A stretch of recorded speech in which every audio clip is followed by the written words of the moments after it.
There is a loneliness that belongs only to men who are never refused. Every door opens before them, every head bows, and in all that bowing, not a single soul ever meets their eyes. So, when the Duke of Thornmere was flung from his horse into a flooded hollow on the wildest corner of his own land, he expected to be known, flattered, and hurried on toward a warm fire. Instead, a woman he had never met looked once at his ruined coat, judged him a man of no importance at all, and pressed an axe into his hands before she would so much as ask his name. Bryony Ash had learned long ago that the fell kept its own counsel, and she had learned to keep hers. The storm had been building since noon.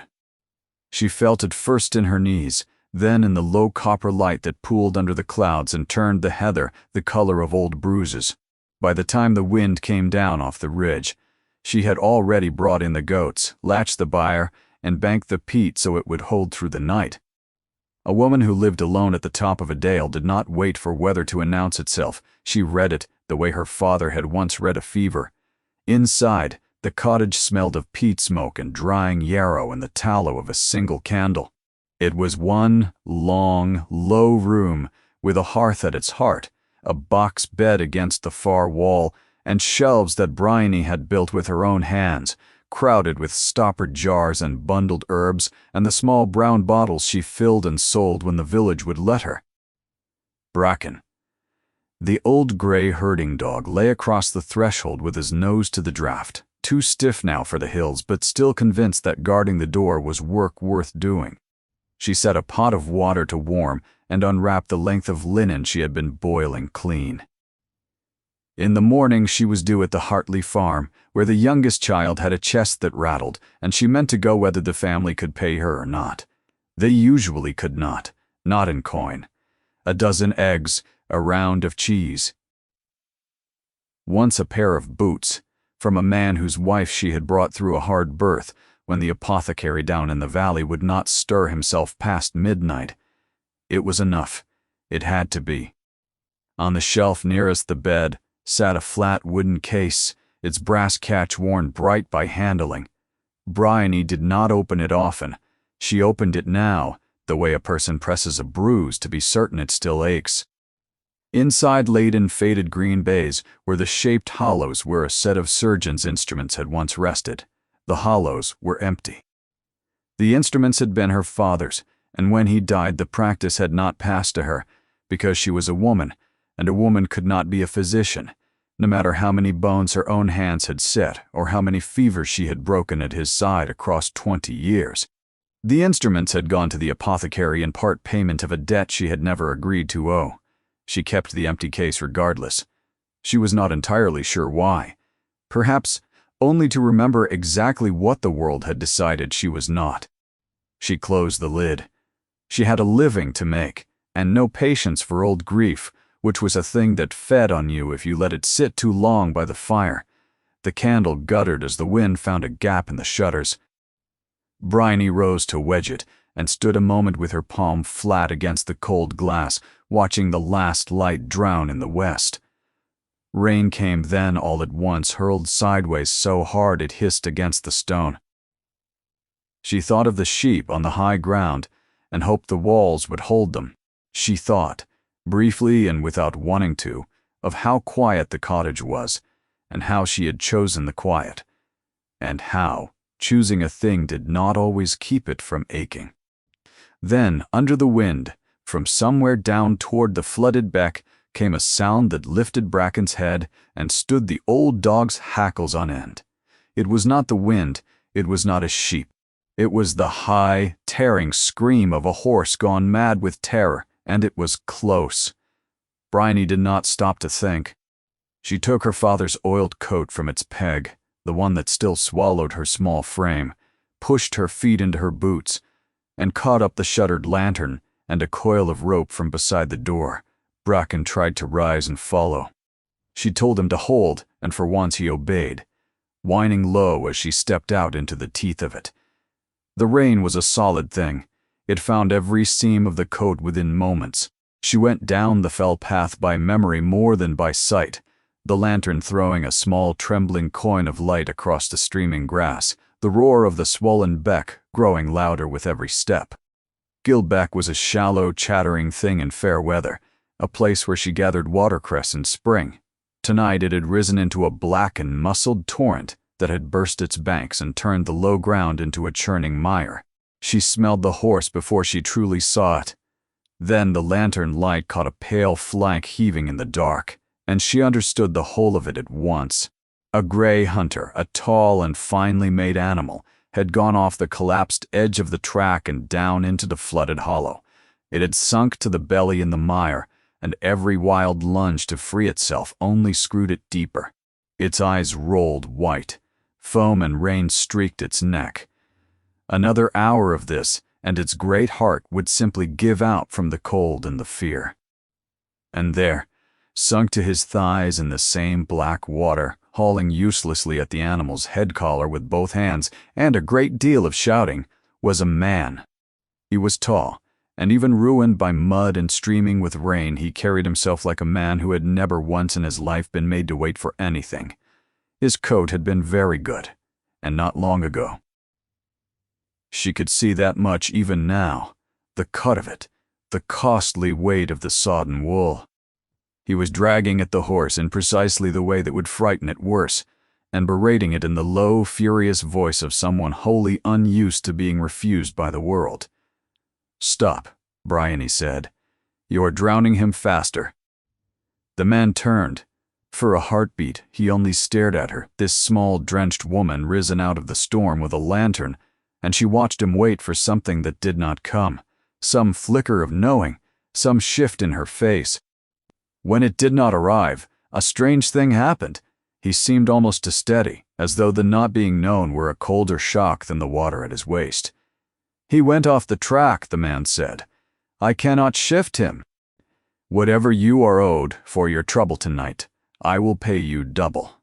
I need strong men, I need ropes, and I need lanterns, and I need them at once." "You have one woman, one rope, and one lantern," Bryony said, already moving. "The strong men are 3 miles off and asleep, and the bridge you would cross to reach them is under the beck. So you have me, or you have a dead horse before morning. Decide quickly." His jaw tightened at that. But he was not. She would grant him this much. A fool. He let go of the rope. She waded in beside the animal, murmuring low and even, the way she gentled a laboring ewe, and the horse's ears flicked toward the sound, even through its panic. She ran her palm down its heaving side, feeling how it was held in the mud, reading the trapped body the way she read everything in this world by touch and by patience. "He is not injured," she said. "He is only caught and out of his mind with fright, and the fright will kill him just as dead if we let it run. We do not pull him. We loosen the hold of the mud one leg at a time, and we give him something firm to find under his feet." She looked up at the stranger through the rain. "Which is where you begin to be of use." "Whose horse is this mine?" he said, a shade too fast. "He is worth more than this whole dale and everything grazing on it. Pie. A gray bread like that. A saddle cut like that." She let the words rest there, in the rain between them, and she watched his face while they did. "You are no farmer." And no horse thief ever looked so personally wounded at the ruin of his own boots. She saw the wariness gather in him, the readiness to fence with her over who he was and what he was worth and what she might try to make of it. It was the look of a man braced to be asked his name. She did not ask it. Kneeling there in the black water with the dying horse under her hands and the rain driving sideways, she found she did not care in the least who he was. She cared only whether he was any use. "Keep your name," she told him. "I have not the time for it tonight, and a name never yet hauled a horse from a bog, nor split a stick of wood. Come out of the water. You will do exactly as I tell you. Before anything else, you will fetch and split me some dry wood." She turned toward the black shape of the byre on the rise. "So tell me the one thing about you that matters on a night like this. Have those hands of yours ever once held an axe, freeing a horse from a bog, is not a thing done by strength. Bryony had learned that at 9 years old, kneeling in another mire beside another animal, while her father talked her through it in the dark. You did not win against the mud. You persuaded it to let go. She set the stranger digging with his bare hands at the near foreleg while she worked the far side, both of them scooping the black sucking muck from the horse's chest so the trapped legs had somewhere to rise into. She had him lay the rope beneath its forequarters, not to haul against, but so that whenever the horse found purchase, it would not slide back and lose it. She fed branches and flat stones into the slurry beneath its knees, a floor for it to press upon. When he lunges, you do not pull his head. You steady it. You give him a straight line and let his own strength do the work. Fight him, and you will break his neck or your arm. And I have splints enough tonight for only one of you. It took the better part of an hour.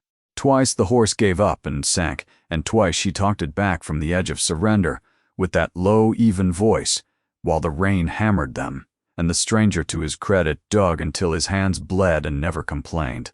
Then, on the third great heave, some hidden hoof struck the stones she had laid, found them solid, and the gray came up out of the bog in a single roaring surge of water and mud and terror, and stood at last on firm ground, sides bellowing, trembling in every limb, alive.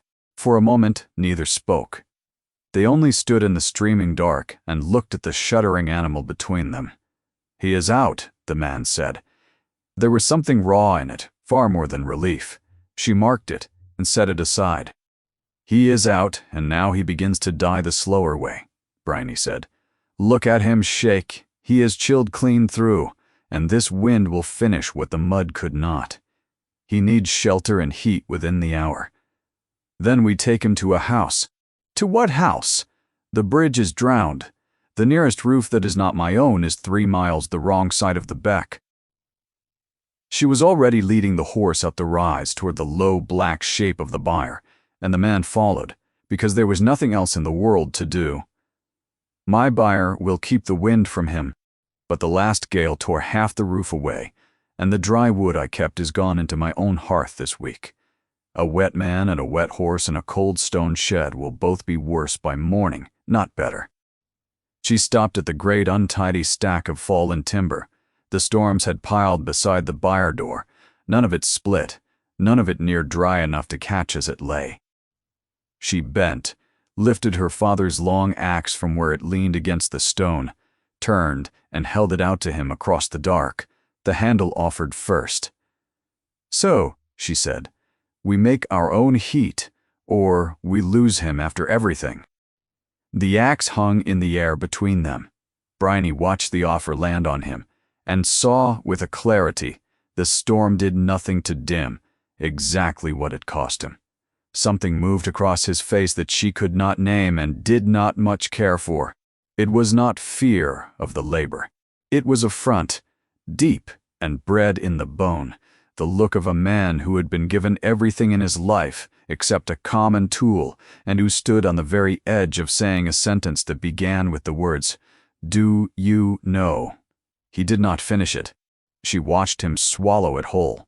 Whatever he was, she thought, he was clever enough to grasp that on this night, his name was worth precisely nothing, and her wood was worth everything, and that a man who would let a horse die to spare his own pride was a man not worth the saving himself. He took the axe, he took it badly, gripping it high on the haft the way a person grips a thing they mean to threaten rather than use, and Bryony very nearly laughed, and did not, for she needed his back far more than the pleasure of it. "Not there," she said, and stepped in, and moved his hands down the handle without asking his leave, one near the head and one at the base, the way her father had once set her own small hands a lifetime ago. One hand slides to meet the other as you swing. Let the weight of the head do the cutting. You are not murdering it. You are only asking it to come apart along the grain it already means to follow. She set a length of log upon the flat stone that served as a block, stepped back, and folded her arms. The first blow glanced and skittered and buried the blade in the mud, hand's breadth from his own boot. The second stuck fast, and he had to wrench it loose, muttering under his breath.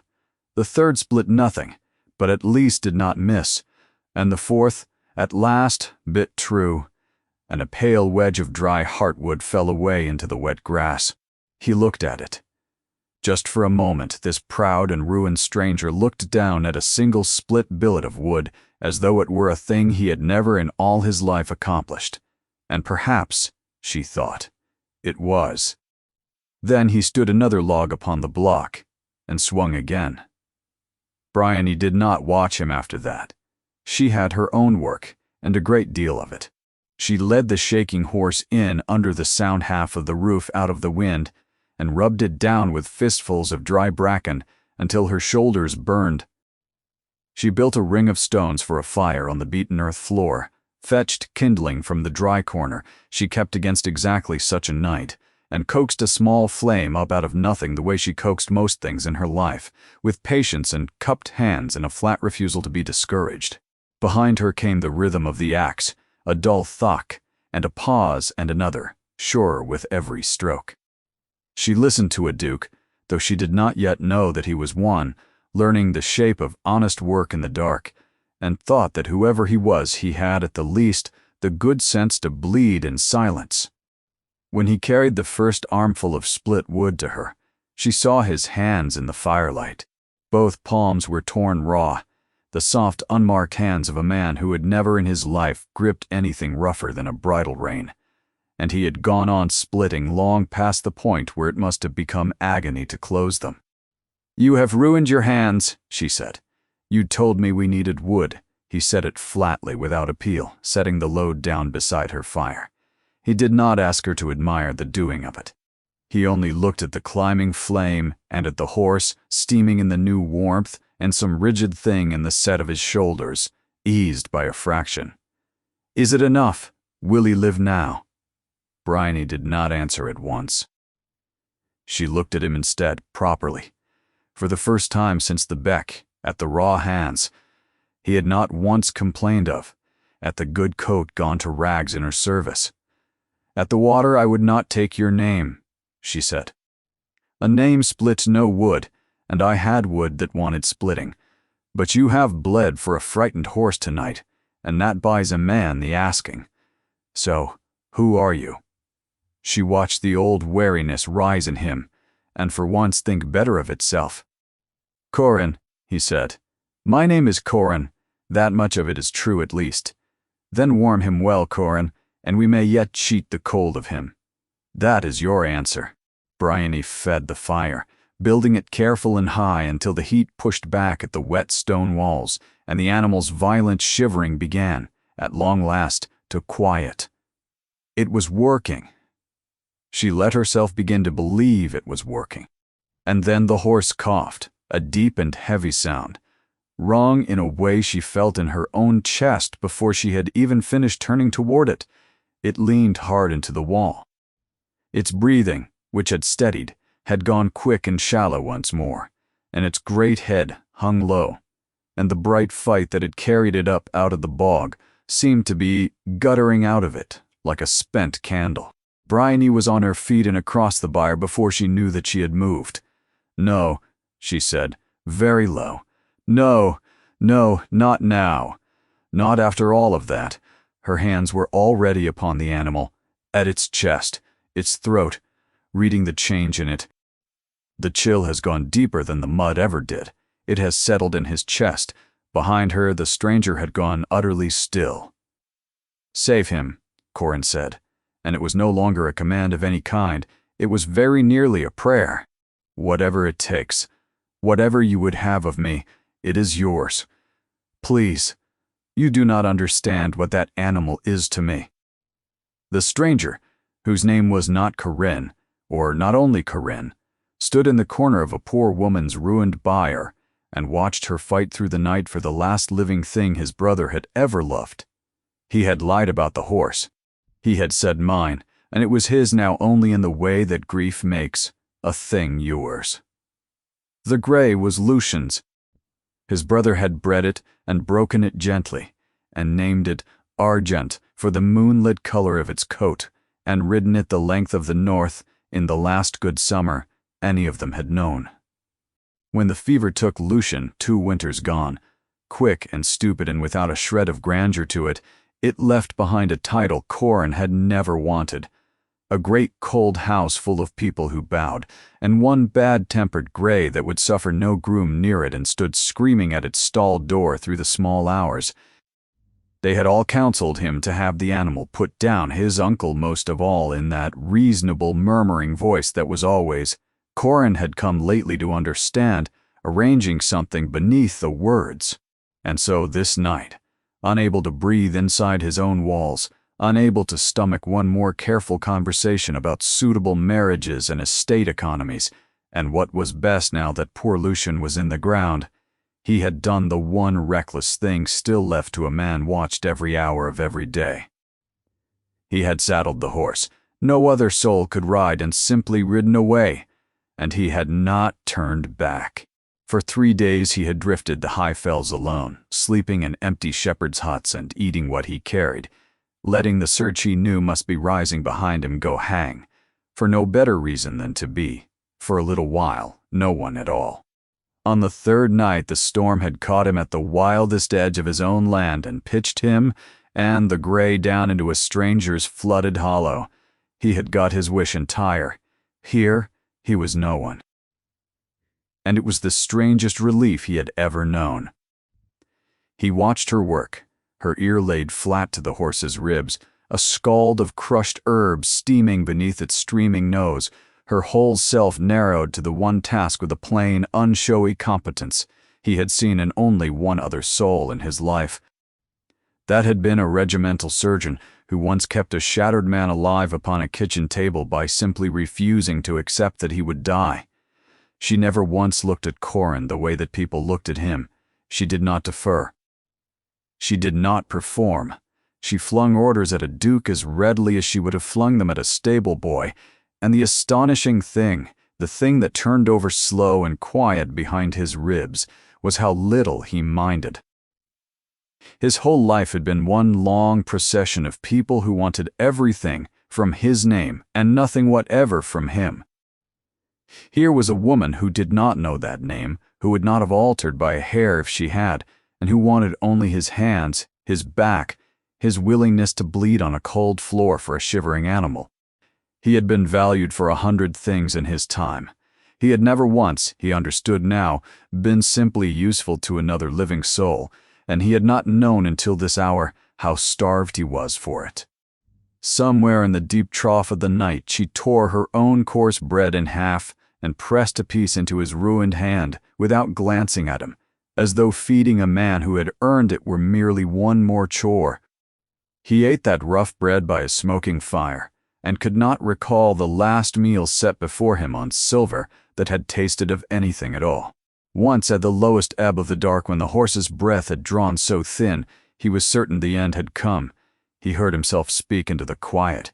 "His name is Argent," he said. "He was my brother's. My brother is dead. He is the last of him that still draws breath." She did not turn to offer comfort, and he was fiercely grateful for it. She only pressed the hot cloth, fresh against the animal's chest, and said, "Then we had best keep him drawing it," and bent again to her work and let him keep his grief close, instead of prizing it out to be examined. That too was a kindness he had no name for. Gray light came before. He could believe it would. It came thin and cold through the broken roof, and with it, at the last, the whistling labor in the horse's chest began to ease. The great head that had hung so low came slowly up. The animal shifted its weight, blew out one long shuddering breath, and then, with an enormous ungainly effort that scattered ash from the dying fire, Argent heaved himself off the wall and stood square on all 4 legs and turned his head and lipped at the woman's shoulder as though to ask what all the fuss had been about. Corin let go of a breath he felt he had held for 2 long years. "He will do," Bryony said very quietly, her voice cracked through with exhaustion. "He will want careful nursing a week at least, and he must not take cold again. But the crisis is past. He will do." She laid her palm flat on the gray neck, and something in her stern, weary face gentled just for that breath into plain relief. And then her gaze dropped to Corin's hand where it rested on the horse's withers. He followed it down. The mud had washed from his fingers across the long night, and there, on the smallest of them, plain in the gray dawn, was the ring he had forgotten to take off, heavy old gold, a crest worn shallow by 200 years of hands before his own. The seal of a dukedom sitting on the finger of a man who had split her wood and eaten her bread and told her his name was Corin, and that this was the whole of what she needed to know. He saw her see it. He watched her understand that it meant something, and understand further that whatever it meant, it was a great deal more than a bare first name handed over in the rain. He waited for the question, for the change that always came with it, for that small ruinous shift in her face that came, without fail, in the end. Bryony Ash looked at the ring. Then she looked at the horse, standing and breathing and alive, because this stranger had knelt and bled the whole night through to make it so, and she said nothing at all. She turned back to her patient and left the question unasked, hanging in the cold, bright air between them, and Corin could not for the life of him tell whether she had spared him out of some rough mercy, or was only, in her careful way, biding her time. The beck did not fall. It should have, once the rain stopped, but the high ground was still shedding water in brown ropes down every gully, and by full morning Guile Beck ran higher and faster than before, thick and impassable, the little footbridge to the village, a memory somewhere beneath it. Bryony stood at her door with a bowl of porridge going cold in her hands, and understood, without much feeling about it either way, that her uninvited guest was not leaving today, nor likely tomorrow. "You are stranded," she told him, when he came up from the byre where he had slept in the straw beside his horse, rather than take her fire, which she had not offered him in any case. "The water will not let you cross for 2 days, perhaps 3. You may as well know it now." Corin took the news of his imprisonment with a composure she had not expected. "Then I will earn my keep," he said. "Pah! I will not eat a woman's food and burn a woman's peat and give nothing back. Set me to whatever wants doing. I have discovered a talent for wood." There was a dry thread of something in it that might, in a better rested man, have been humor. She chose not to notice. "First," she said, "your hands." The torn palms had stiffened in the night into a mess of split skin and dried blood and grit, the sort of hurt that turned poisonous in a day if a body ignored it, and a duke's body, she thought, had likely never been asked to heal from anything so common as work. She sat him on the bench by the door in the thin morning light, brought warm water and her own strong soap, took his ruined hand in both of hers, and began without ceremony to clean it. She did not coo over the damage. She did not tell him he had been brave or foolish. She worked the grit from the raw flesh with a firm, unhurried thoroughness, the way she would have cleaned any wound on any creature, and when he hissed once through his teeth, she said only, "It needs doing whether it stings or not," and went on doing it. She smeared the torn skin with a salve of marigold and comfrey and wound each hand in strips of boiled linen, neat and snug. "You are very good at that," he said. "I am very good at a great many things the world has decided I am not permitted to be good at. It changes nothing. Mind a salve and keep them dry. I am going down to the village. There is a child at the Hartley farm with a bad chest." The Hartley child was mending. Bryony listened to the small chest, heard the rattle loosening, left a syrup of horehound and honey, and took in payment a crock of dripping, and the family's awkward gratitude, which was worth more than the dripping. She stopped, as she was obliged to, at the apothecary's shop, for the child needed a thing she could not make herself, and Mr. Teal, who kept her father's instruments in a glass case behind his own counter like trophies, sold it to her at twice its worth, with a small, cold smile he saved especially for her. "Still playing at physician, Miss Ash," he said, counting her coins twice over. "Your poor father. He did so hope you would learn your place." She paid, and thanked him evenly, because a woman who could not hide what such words cost her would never be sold anything in that shop again, and turned to go. It was then that she saw the notice. It had been nailed fresh to the door of the meeting house, the ink barely dry, and a small knot of folk stood muttering before it. Bryony was a fair reader, better than most on the fell, and she stepped up to see what news could have crossed the flooded beck when she could barely cross it herself. She read it twice. The first part she read low, for old Sarah Cleghorn beside her, who could not read at all. His Grace, the Duke of Thornmere, it said, had been 3 days absent, having ridden out alone and failed to return, and any man bringing word of him would be well rewarded. There was concern, the notice said carefully, for his health of mind, he having been much altered by grief since the late Duke his brother's death. Something in that phrasing snagged at her like a thorn, though she could not yet say why. But it was the second notice, pasted just beneath, that stopped her cold. This one bore a different, colder hand. By order of Lord Vane, it read, acting steward of the Thornmere estate in his nephew's incapacity. The Highfell tenancies were to be given up at the coming quarter day. The land was wanted for sheep. The crofts of the Upper Dale were named one after another in a neat clerk's list, and there, third from the bottom, plain as a stone in a shoe, was the tenancy of the cottage at Gill Head, her cottage.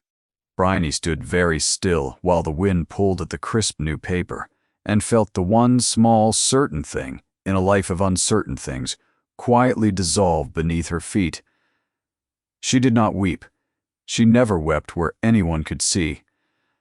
Now, she read the list a third time to be sure, memorized the quarter day named, and turned for home with a face that gave away nothing, though her mind was already running the sums, because sums were what she did when the world came apart, and these sums did not add. Clearing, paying tenancies for sheep, she thought, all the long climb home, turning out families who worked their ground, to graze wool that fetched less this decade than the last. It was not thrift. It only made sense if someone stood to gain more from the emptying than from the keeping, and she did not know who or how, but she knew the shape of a thing that did not add. She came up over the last rise in the failing light, and there in her own doorway stood the stranger she had pulled from the bog, watching for her return with an ease that had no business looking so much like belonging.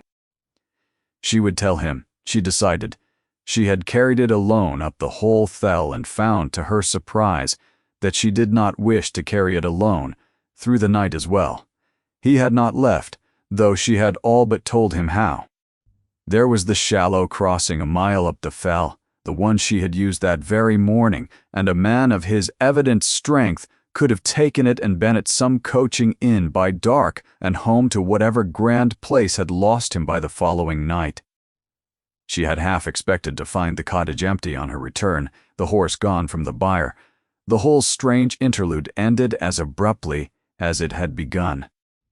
Instead, here he was, and the horse stood in the byre with a fresh armful of hay before it, and the woodpile had grown by half a cord in her absence, and he had swept her floor, badly, with a great deal more goodwill than skill.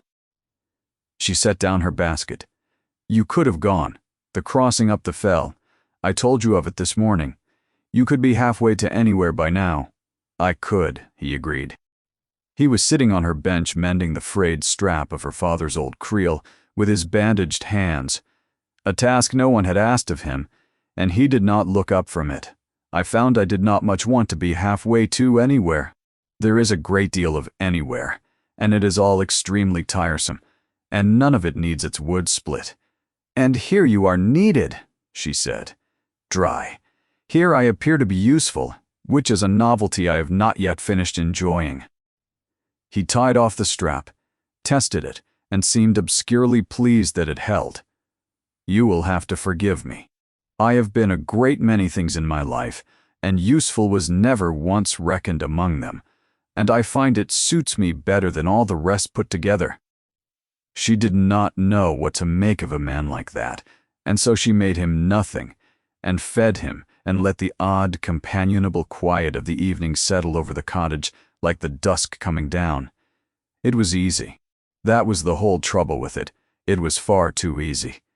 She did not yet know that the man ordering her home emptied was uncle to the man now rising to meet her. But Corin, when at last she told him, repeating the clerk's neat murderous list from memory and naming the quarter day it would all come down, went very quiet and very still, and in the firelight she caught, before he could hide it, a look she filed away with the other things about him that did not add. It was not surprise. It was worse than surprise. It was recognition. "A few days," he said. So low, she was not sure the words were meant for her at all. "Before anyone thinks to look for me here." He did not leave, and the water did not fall. And so the strangest days of Bryony Ash's life began. Corin stayed. He stayed first because the beck would not let him go. And then she came to suspect, because the beck had stopped being the reason.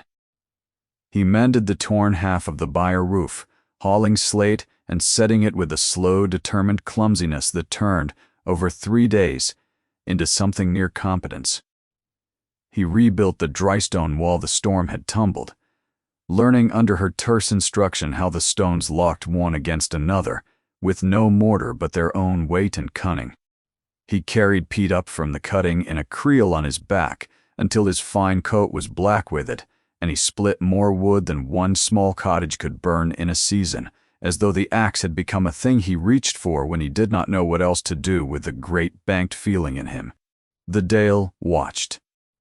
A tall, broad stranger laboring at Miss Ash's cottage was the finest gossip the Upper Fell had enjoyed in a year, and by the second day the story had settled into the shape that Dale found easiest to believe that Bryony had taken on a hired man to set her holding right.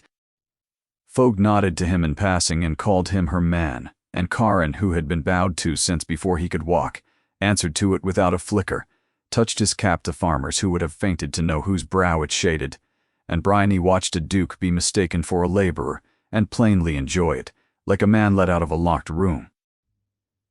They talked while they worked. It was easier with your hands busy and your eyes on the stone. She learned that he had been a soldier before the title fell on him, that he had ridden with a regiment in the Low Countries, and seen things he did not describe, but that lived behind his eyes all the same. He learned that her father had been the only physician for 2 Dales, that he had trained her at his own knee because he had no son and would not waste a good mind for want of one, and that when he died the parish had closed over her like water over a stone and given his practice to a man from the city who bled his patients for every ague and had cost the lives of, by her exact and bitter count, 4 people her father would have saved. They gave a lesser man your place, Corin said, for no reason but the accident of what you were born. Yes, said Bryony, setting a stone. Now you begin to understand my sympathy for your horse. He laughed, the real startled laugh of a man surprised into it, and the sound rang off the fell and set Bracken barking, and Bryony bent quickly to the wall so he would not see that she was pleased. It was on the 4th day over the wall that she told him her sums. I have been thinking on the clearance. It is being done for sheep, the notice says, but I keep accounts in my head the way I keep everything, and it will not come right. Wool is down, and has been these 10 years, and every man on this fell knows it. To turn out a dozen paying tenancies, and put a flock on ground that steep ground that will carry half the sheep the steward claims, and lose lambs to the crags besides, is to trade a certain small income for a smaller and a chancier one. No careful steward does that. No steward does that at all. She straightened a stone in her hand. Unless the emptying itself is where the money hides. Unless someone is paid more to clear this land than the land will ever earn cleared. I cannot see the whole of it, because I do not know who holds the purse. But I know the shape of a lie told in numbers, Corin. My whole girlhood was spent watching my father's ledgers picked at by men who thought a doctor could not count. This is that. Someone is stealing, and the sheep are only the story they tell while they do it. Corin had gone still against the half-built wall, the way he went, still when a thing struck too near. He looked at her a long moment, in the clean, cold light, this drenched, clever woman who had reasoned her way across a dale in 4 days, to the very door of a truth it had taken him 2 years of living inside the house even to suspect. "You would have made a formidable steward," he said at last. "I would have made a formidable a great many things. Hand me that stone, the flat one." "No, the other." And he did, and their hands brushed in the passing, and neither of them remarked on it, and both of them noticed, and the wall between the 2 fells grew 1 stone taller in the failing afternoon. She could not have said afterward at what precise hour respect had tipped over into something with a warmer name, only that by the 5th evening, when they sat on either side of her small fire, eating a rabbit he had snared and she had stewed, and Bracken lay between them with his chin on the Duke's boot, as though he had always belonged there, the cottage did not feel like her cottage with a stranger in it. It felt, dangerously, like something shared, which was, of course, exactly when the horse came up the fell. Bracken heard it first, lifting his gray head with a low warning rumble. Then Bryony heard it too, the wet clop of a single horse picking its way up the track in the dusk, and she was at the window in an instant. It was a rider she did not know, a hard young man on a good horse with the Thornmere badge on his coat, holding a lantern high and calling at every door. Had anyone seen a gentleman, tall, dark, gone missing off the estate, there was gold in it for word of him. Gold. Bryony did not stop to reason it through. She saw Corin's face in the firelight, saw the animal wariness leap into it, saw a powerful man go small and still in the shadow of her doorway the way she herself went small under Teal's cold smile, and something in her decided the matter before her mind had caught up to it. "Get back," she breathed, "into the byre with the horse. Do not make a sound." He looked at her. "I do not know why you are hiding, and I do not know why the Thornmere men are hunting you, and I find I do not care tonight, which is its own kind of madness. But no one who sat at my fire and mended my roof gets handed over on my doorstep for gold. Go." He went. She opened her door to the rider with a lie already smooth on her tongue, and told him plainly that no gentleman had come up the Gell Head track, that she lived alone and saw no one, that he was welcome to the cold ride further up the dale if he doubted a woman's word. The rider peered past her into the low firelit room, saw 1 bowl, 1 bench, 1 gray dog, and 1 small, unremarkable woman, and found nothing worth the wet, and touched his hat. "If you do see him, mistress," he said, wheeling his horse, "there's more of us come with the daylight. We're to sweep every croft on the fell by tomorrow noon. Lord Vane's orders. He wants his nephew found." And he was gone down into the dark, leaving those last words hanging in the cold air over her threshold like frost. His nephew. She stood in her doorway, a long time after the hoofbeats faded, turning the 2 small words over and over. A gray horse worth more than the dale. A signet ring worn smooth by 200 years of hands. A man who flinched from being found and answered to no name but half of one. She had pulled a duke out of a bog with her own 2 hands, set him to splitting her wood, and lied to his own men to keep him by her fire. And she did not know, standing there in the dark, whether the cold climbing her spine was fear or fury or something worse than either, that even knowing, some traitor part of her was glad she had sent the rider away. Bryony did not sleep. She sat up the whole night in the chair by the dying fire with the axe across her knees, not because she feared him. She had decided somewhere in the small hours that she did not fear him, but because she needed the weight of something honest in her hands while she waited for the morning, and the axe was the most honest thing she owned. He came in from the byre at first light.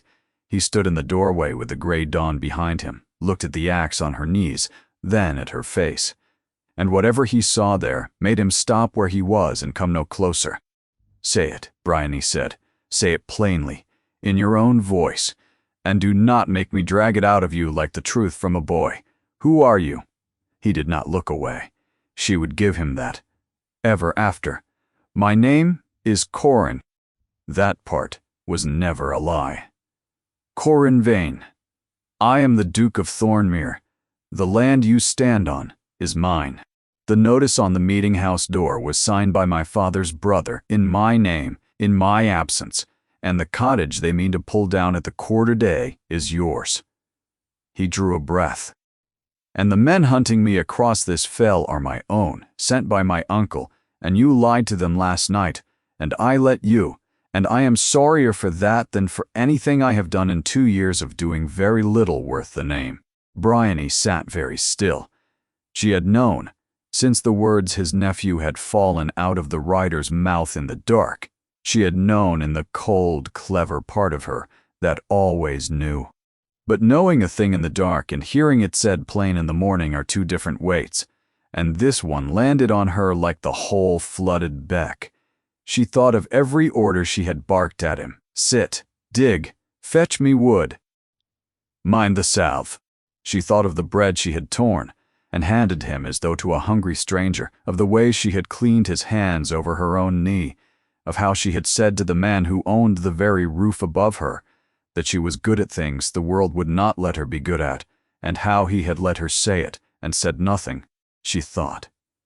Last and worst, of the traitor gladness that had climbed her spine when she sent his men away. You ate my bread, she said, and her voice came out steady and terrible. You let me tend you like a stray. You watched me grieve my father's practice to your face, and you knew that your own family was set to take from me the last thing he left me that was mine, and you said nothing. You let me be a fool in my own house. I let you be the only person in England who has looked at me and seen a man, Corin said, low. There is no defending it. I only ask you to believe that I did not know about your cottage until you read me that list, and that from the moment you did, I have been trying to find the courage to tell you what I could not undo. Whatever she might have answered him was lost, because that was the hour the fell filled with horses. They came up the track in the full light of morning, a dozen riders and more, Thornmere badges bright on every coat, and at their head, a heavy, florid man in a magistrate's coat, and they poured into the yard in a churn of mud and steam. Doors opened down the dale. Tenants crept out to watch, and the florid man swung down, saw Corin standing in the cottage doorway in a peat-blackened coat, with his hands bound in a peasant woman's linen, swept off his hat, and bowed from the waist. Your Grace, he cried, in a voice pitched for the whole dale to hear. Thornmere be praised. We had near given you up for drowned. Your uncle has been beside himself. Come away home, sir. You are not well. Everyone understands you are not well. And there is a carriage and a warm bed, and every comfort waiting. And there it was, in the eyes of every soul in that yard, the small ruinous shift Corin had been waiting for since the night she pulled him from the bog. He watched Bryony hear him named before the whole world. He watched her neighbors turn and stare at Bryony Ash, who had housed the Duke, who had ordered the Duke about her yard, who had, God alone knew what to answer for now.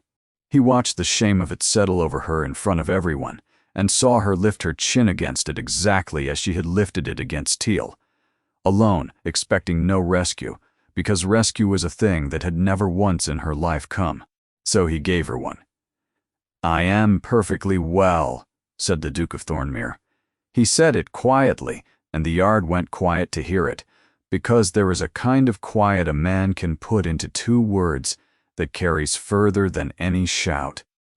He stepped down from the doorway, unhurried, walked out among the horses, a tall soldier with bound hands. And when he spoke again, it was in a voice Bryony had not heard him use before, a voice with 200 years of command folded into it. I am not addled. I am not drowned. And I am not, whatever my uncle has told you, incapable of governing my own estate.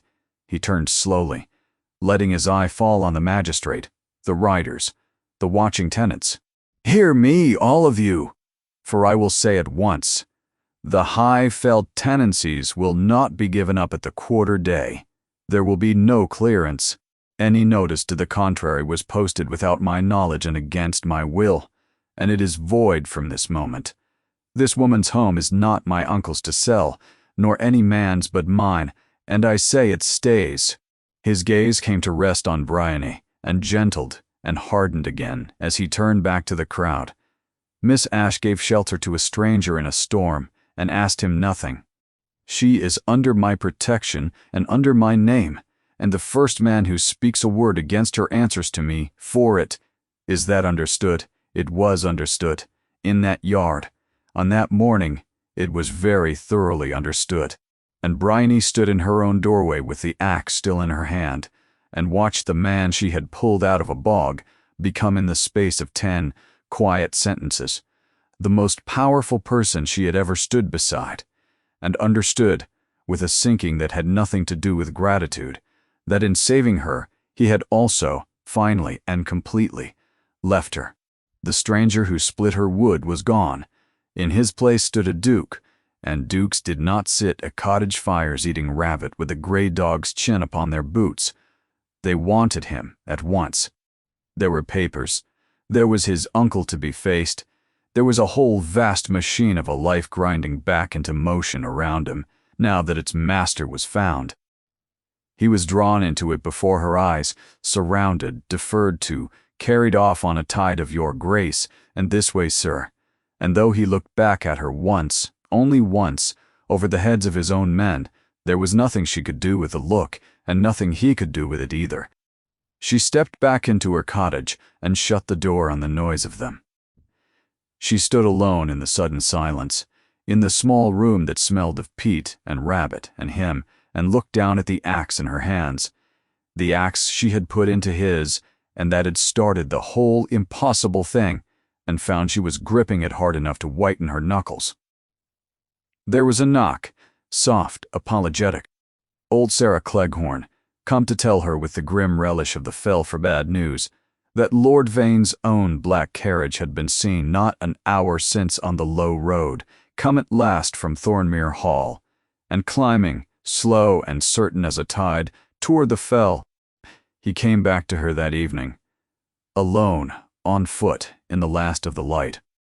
He had put off the peat-blackened coat, and the bound hands were freshly wrapped now in linen finer than her own, and that small thing that someone else had tended him struck Bryony harder than she expected. He had a household again. He had 100 hands to tend him. He did not need hers. "I did not think dukes were permitted to walk," she said from her doorway. She did not open it wider. "This one has spent 2 years being permitted things. I find I have a great deal of walking to make up." He stopped at a careful distance, reading her closed face, the door held to a hand's width.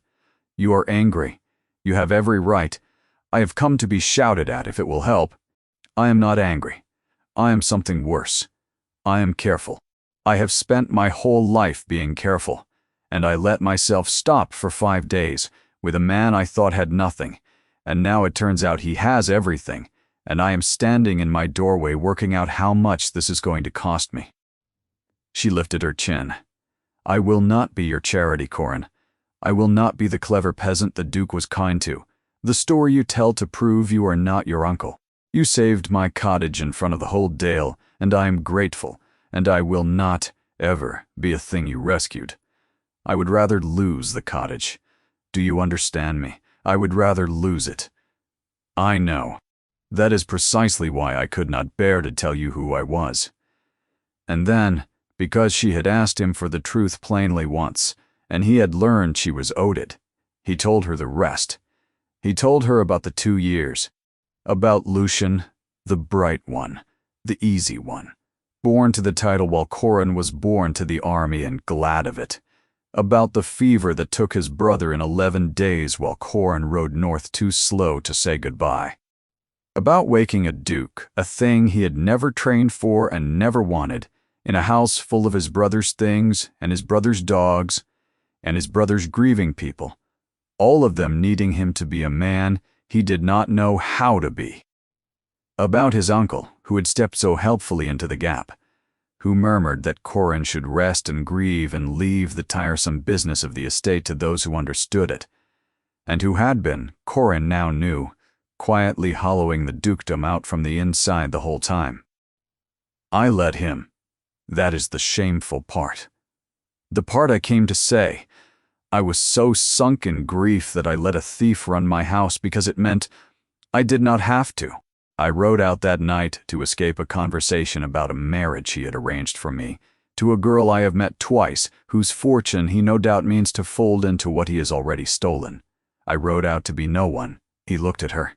And a woman I'd never met put an axe in my hands and made me somebody again. Not the Duke. Somebody. You did not rescue me, Bryony. You put me to work. You gave me back to myself by refusing to be impressed by me. And I have been trying ever since I understood what my own family meant to take from you, to find a way to hand that same thing back to you. I could have told you that first morning, he went on, quieter. I have asked myself 100 times why I did not, and the answer shames me more than all the rest. It was not only that I liked being no one. It was that I knew, the moment you learned what I was, this exact thing would happen. You would step back. You would put the whole width of your pride between us and begin counting what it might cost you. And I was not ready to lose the one place in the world where a person looked at me and simply saw a man who could or could not be trusted to hold a horse's head. I was a coward, Bryony, not about my uncle. I hoarded 5 days of being ordinary because I could not bear to watch you remember that I was not. Bryony said nothing. She could not for a moment have trusted her voice with anything at all. So no, he said. I did not keep it from you to spare you. I kept it from you to spare myself, which is a great deal worse. And I will not insult you by pretending otherwise. You asked me once for the truth, said plainly. There it is, all of it, ugly end and all. It was, she thought, the most disarming thing a man had ever said to her, precisely because he had not tried to make himself look well in the saying of it. Teal and every grasping soul she had ever stood beneath dressed their selfishness up as concern and called it her own good. This one laid his bear on her doorstep in the cold and asked nothing whatever for it. Her arms had come uncrossed somewhere in the telling. The door stood open now, though she did not remember opening it. That is a great deal of debt, she said unsteadily, to lay on a woman who only wanted her wood split. I have not finished paying it. He turned and lifted something from the grass where he had set it down while he spoke, and held it out to her across the threshold. It was a flat wooden case. Her own case. She knew the worn brass catch of it the way she knew her own hands, but it was heavier than she had left it. She took it because her arms took it without asking her, and opened the lid there, in the doorway, and inside laid back into the faded green baize where they had lain all her girlhood, filling every shaped and empty hollow were her father's instruments. Every scalpel, every probe and forceps and fine steel thing, cleaned and oiled, and come home. Teal did not wish to part with them, Corin said quietly. He discovered that he wished to very much when a duke asked him twice. They were taken from you for a debt you never made, to punish you for the crime of being better than the men who took them. I have spent my whole life being handed things I did not earn. It seemed past time I handed one back to someone who did. You are a physician, Bryony, Ash. Your father knew it. Your patients know it. The world was wrong, not you, and I am done letting the world be wrong in ways I have the power to mend. Bryony Ash, who did not weep where anyone could see, stood in her own doorway with her father's instruments in her hands, and wept. She wept the way the fell wept after a long frost, all at once and without grace, for her father and for the 10 stolen years and for the empty case she had kept and could never say why. And Corinne did not try to stop her or fix her. He only stepped across the threshold at last and set his bound hand very gently against the side of her face, the way she had once set a hot cloth against a dying horse, and let her weep against it. And when she lifted her face to say something, thanks, or fury, or she never afterward knew what, he was close, and she was close, and the saying of it turned into something else entirely. She kissed him, or he kissed her. On the fell they never could agree which, in all the years after, And it did not matter, because it was the same kiss from both sides, fierce and unpracticed and long overdue, the kiss of two people who had each spent a lifetime being wanted for the wrong reasons, finally being wanted, plainly and entirely, for the right one. Her father's instruments were caught between them in their case. Bracken thumped his tail against the doorframe. For 1 whole minute, the ruined world outside the cottage did not exist at all. Then it came back. It came back as it always came, as a sound, first at the edge of hearing, and then filling it the sound of wheels and many hooves on the low road, of a great black carriage and its outriders climbing the last of the fell in the blue dusk, unhurried, certain the sound of a man who had never once doubted the world would rearrange itself to his convenience. Corin lifted his head. Bryony felt him change beneath her hands, the softness going out of him and something older and harder coming in. "He is here," said the Duke of Thornmere. Lord Vane did not nod. He was handed down from the black carriage into the mud of the fell as though the mud had been laid there for his convenience, a spare, grey, elegant man of 60 with a face like a closed ledger. And he came up the path to the cottage of Gill Head with 2 men of law at his heel and a fixed expression of tender, grieving concern that Bryony disliked more than any honest cruelty she had ever met. Behind him, staying near the carriage, uncertain in the cold, was a young woman in a fine traveling cloak, pale and pretty and plainly miserable, who could only be the heiress, brought all this way like a parcel to seal a bargain no one had asked her to want. "Nephew," said Lord Vane, and his voice was everything the notice had promised, reasonable, low, arranging. Thank God. When they told me you had been found living rough in some Catar's hut out of your senses, I feared the worst. His pale eye moved past Corin to Bryony, to the open case of instruments still in her hands, to the closeness of the two of them in the doorway, and something flickered in it, quick and cold, and was smoothed away.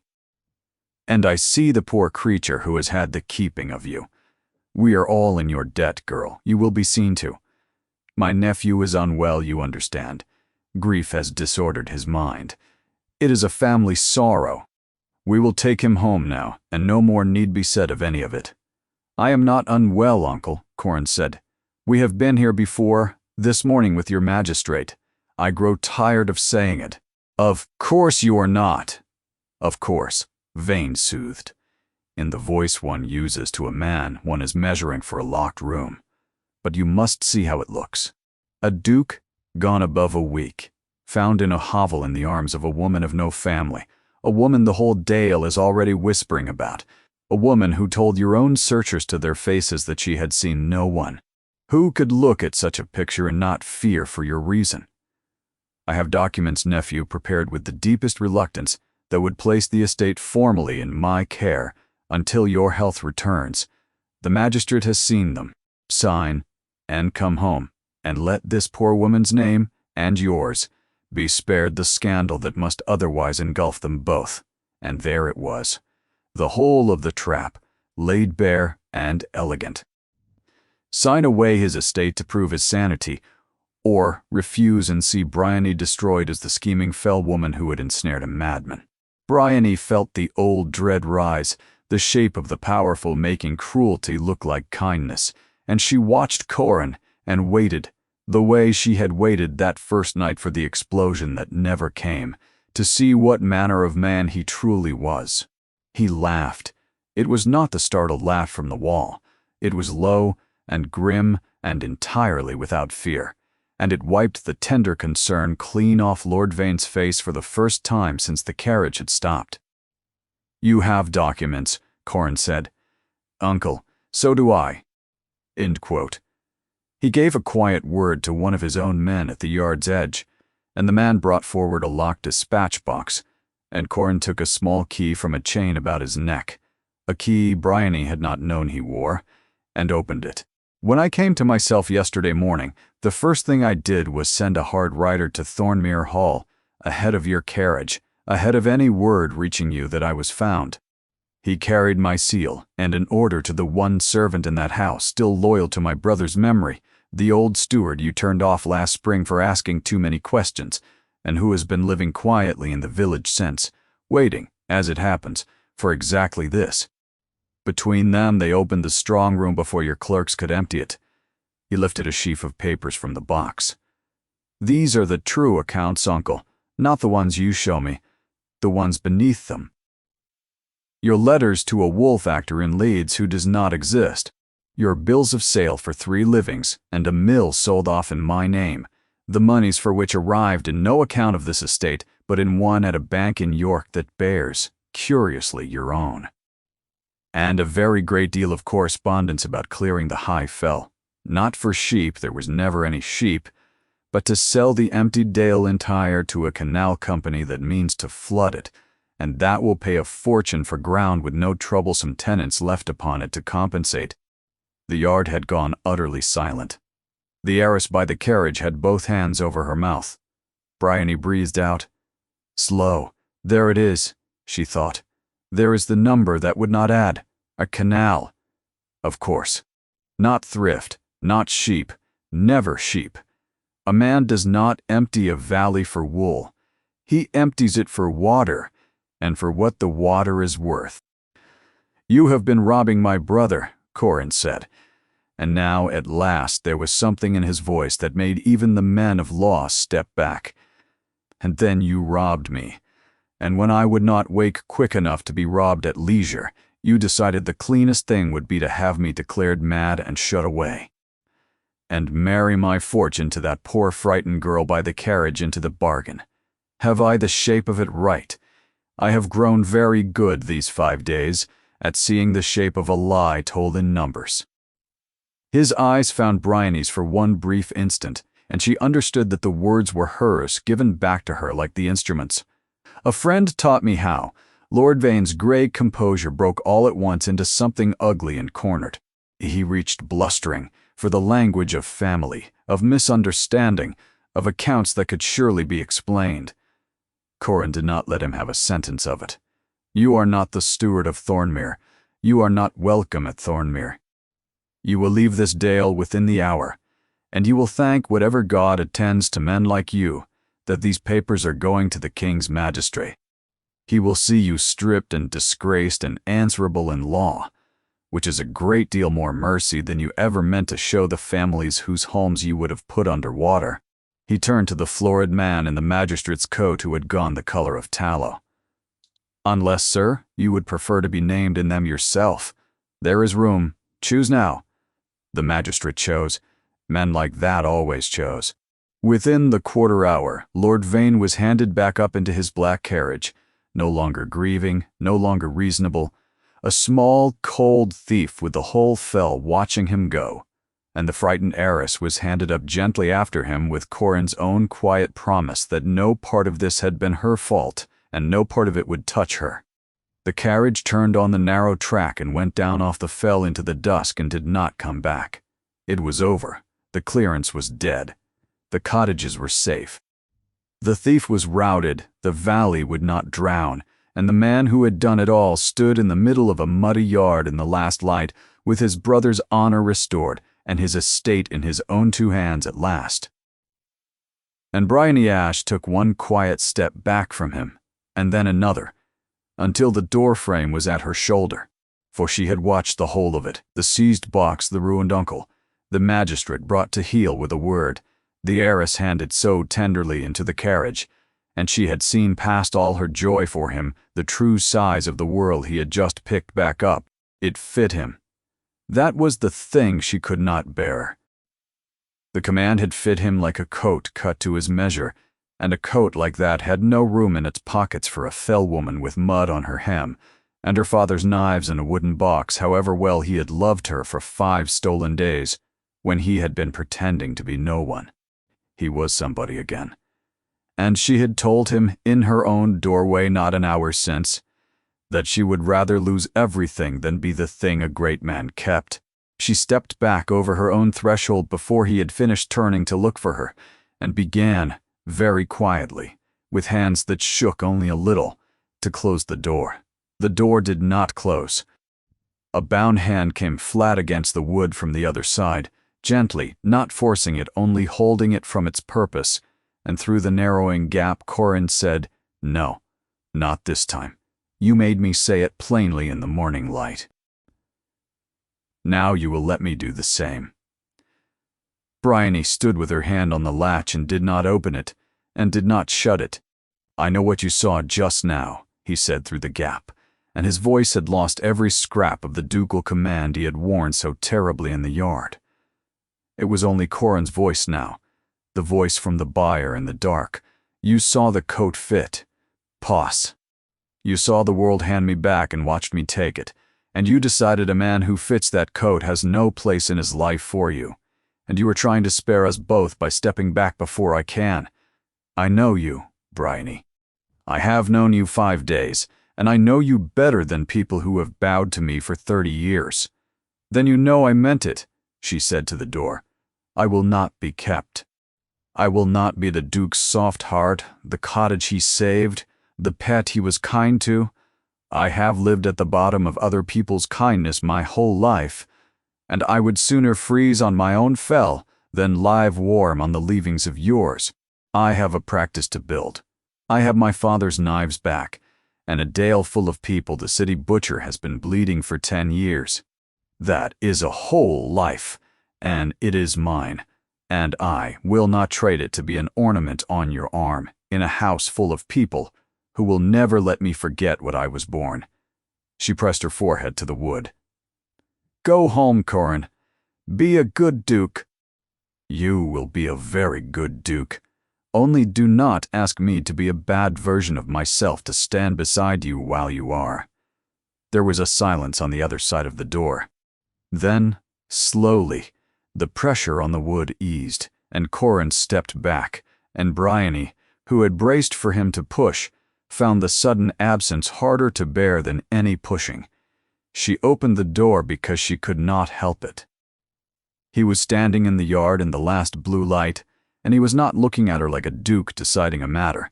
He was looking at her the way he had looked at his brother's horse when it heaved up out of the mud and stood. "I am not asking you to be an ornament. God help me. An ornament is the last thing I need. I have a house full of them. I am asking you the opposite thing, entire." He came a step nearer and stopped, letting her hold the ground between them. 5 days ago, a woman I had never met put an axe in my hands and did not care in the least what my name was. She only wanted to know if I was any use. And it was the first time in 2 years that anyone had asked me for a thing I could actually give, instead of a thing my title could give for me. You did not rescue me, Bryony. You put me to work. You gave me back to myself by refusing to be impressed, and I have wanted, from that hour to this, to put the very same thing back into your hands. He reached down.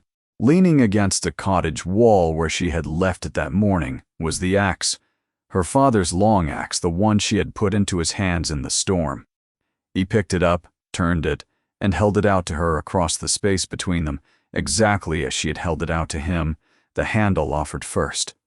"I am not offering you a cage. I am offering you a name to add to your own if you want it, and to leave behind if you do not, and either way a dale that needs a physician and a duke with the power to see that it finally has one, in law, in coin, in a proper house of healing with your father's name over the door and yours beneath it.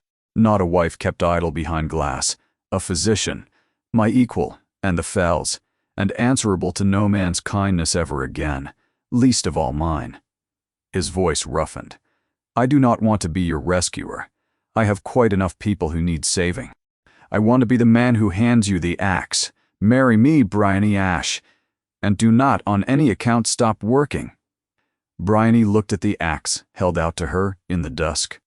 Then she looked at the man holding it, this stranger she had pulled from a bog and ordered about her yard and fed and lied for, and somewhere in 5 impossible days come to love, who had understood her so exactly that he had found the one shape of asking she could not refuse, because it was not an asking at all.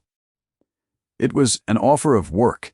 It was an offer to be useful, and wanted, and free, all at once, which was the only wealth she had ever craved and the one thing no one had ever thought to give her. She reached out and took the axe by the handle. "Yes," she said. "But I choose the site for the house of healing, and I keep my own hours, and your uncle's name comes off everything, and if you ever once try to keep me from a patient, because it is raining, or unseemly, or beneath a duchess, I will remind you which of us knows how to use this." She hefted the axe. "Are we agreed?" "We are agreed," said the Duke of Thornmere, and he was laughing, and so, to her own great surprise, was she. They were married before the thaw, in the small grey church at the foot of the fell, with the beck running clean and high beside it, and half the dale crowded damp and delighted into the pews. Bryony did not wear white.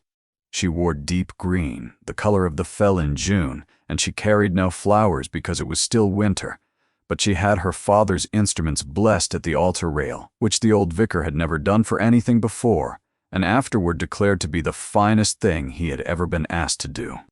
The canal never came. The dale never drowned. Lord Vane, stripped and disgraced, retired very suddenly to the continent, where the climate suited a man who preferred not to meet English magistrates. The High Crofts kept their tenancies.